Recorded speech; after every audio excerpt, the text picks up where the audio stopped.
À l'UCPQ, on a un très gros volet d'enseignement. On reçoit des résidents, des externes, des moniteurs cliniques qu'on appelle communément des fellows, qui viennent parfaire leurs connaissances de pointe dans des domaines spécialisés, en échographie cardiaque, en hémodynamie, en transplantation, en assistance mécanique.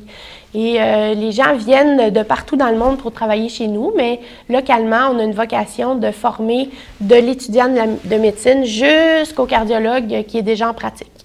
Chaque mois, à l'UCPQ, il y a environ une vingtaine de résidents qui sont dans les stages de cardiologie de tout ordre, que ce soit l'échographie cardiaque, l'électrophysiologie, l'hémodynamie. On a beaucoup de candidats qui viennent de l'Europe. Donc, il y a Dr Rodès, qui est notre collègue qui est très actif en recherche, qui est le chef d'hémodynamie de l'UCPQ et qui reçoit énormément de candidats étrangers qui viennent surtout de l'Espagne et de l'Amérique latine. Il y a une grande partie des résidents qui sont formés ici à l'UCPQ qui vont travailler dans la région de Québec, mais aussi il y en a une partie qui vont revenir travailler à l'UCPQ après avoir fait une formation complémentaire de 2 ans dans un domaine plus avancé. Les moniteurs cliniques, j'imagine qu'ils retournent soit en Europe, en Amérique latine ou ailleurs. Oui, effectivement. Ils ramènent une expertise dans leur milieu sur ce qu'ils ont appris ici. Ça se passe un peu comme ça aussi en chirurgie cardiaque? Fait, nous, en chirurgie cardiaque, c'est un petit peu le même principe. Jusque dans le milieu des années 90, là, il y avait disons, une histoire d'enseignement, mais ce n'était pas très structuré. Ça a commencé à se structurer vers le milieu des années 90. Puis ça a commencé avec les moniteurs cliniques réellement. Donc, on a eu des moniteurs cliniques. J'étais pas là, hein?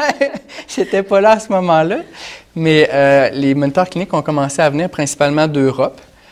Puis ces gens-là, donc ça fait une vingtaine d'années, sont retournés en Europe, puis maintenant ont des positions stratégiques dans leur milieu respectif, dans leur pays respectif. Au fil des ans, on a eu des moniteurs cliniques qui sont venus d'Europe, mais aussi d'Afrique, du Moyen-Orient, d'Asie, évidemment du Canada, ailleurs ou en Amérique du Nord. Il ne faut pas oublier aussi, puis c'est clairement, tu l'as mentionné tantôt avec Dr Rodès, la recherche dans notre milieu, c'est important.